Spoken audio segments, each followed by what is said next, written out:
وكذلك أوحينا إليك قرآنا عربيا لتنذر أم القرى ومن حولها وتنذر يوم الجمع لا ريب فيه فريق في الجنة وفريق في السعير ولو شاء الله لجعلهم أمة واحدة ولكن يدخل من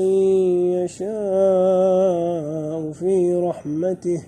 والظالمون ما لهم من ولي ولا نصير أم اتخذوا من دونه أولياء فالله هو الولي وهو يحيي الموتى وهو على كل شيء قدير وما اختلفتم فيه من شيء فحكمه إلى الله ذلكم الله ربي عليه توكلت وإليه أنيب فاطر السماوات والأرض جعل لكم من أنفسكم أزواجا ومن الأنعام أزواجا يذرأكم فيه ليس كمثله شيء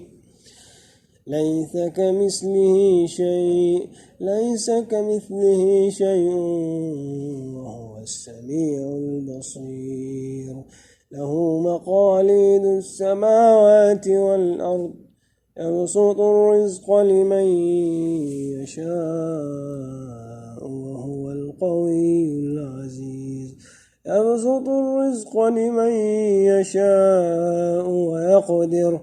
إنه بكل شيء عليم شرع لكم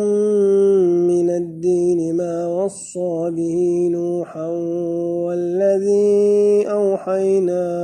إليك وما وصينا به إبراهيم وموسى وعيسى أن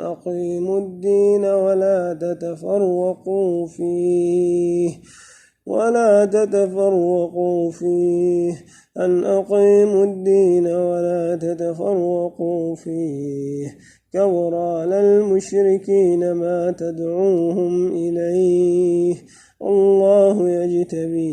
إليه من يشاء ويهدي إليه من